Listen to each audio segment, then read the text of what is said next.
Okay, സുഗമോ ദേവി പുത്തൻ promo വിശേഷങ്ങളിലേക്ക് എല്ലാ കൂട്ടുകാർക്കും സ്വാഗതം. അങ്ങനെ നമ്മുടെ പുതിയ പ്രൊമോയിൽ നമ്മുടെ ത്യാഗരാജനും തനുജയും തമ്മിൽ ഇത് സംസാരിച്ചുകൊണ്ടേ ഇരിക്കുക.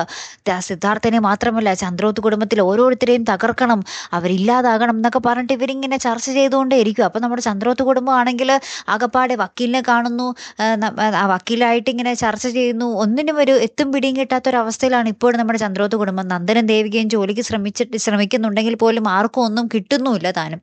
അപ്പം അപ്പുറത്ത് നമ്മുടെ പുതിയ ശത്രു, നമ്മുടെ പ്രഭാവതിയുടെ പുതിയ ശത്രു വിളിച്ചിട്ട് നമ്മുടെ ത്യാഗരാജനോട് പറയുന്നുണ്ട്, തേവർക്കാട്ടെ 1 സെന്റ് സ്ഥലമോ 1 തരി മണ്ണോ അല്ലെങ്കിൽ 1 തരി പണമോ പോലും ചന്ദ്രോത്ത് വീട്ടിലേക്ക് പോകരുത്, ഞാൻ പറയുന്ന നിർദ്ദേശങ്ങൾ അനുസരിച്ച് നിങ്ങൾ മുന്നോട്ട് നീങ്ങിക്കൊള്ളണം എന്നൊരു ഭീഷണി പോലെ കേട്ടോ ആ ഒരു മാഡം നമ്മുടെ ത്യാഗരാജനോട് പറയുന്നത്. പിന്നെ എന്തായിരിക്കും ലക്ഷ്യം അല്ലേ? എങ്ങനെ ശത്രുത വന്നു?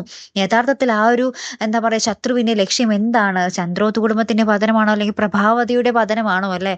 കാത്തിരുന്ന് എന്നെ കാണാട്ടോ. അടുത്തൊരു വീഡിയോയുമായി വരുന്നത് വരയ്ക്കും ഗുഡ് ബൈ.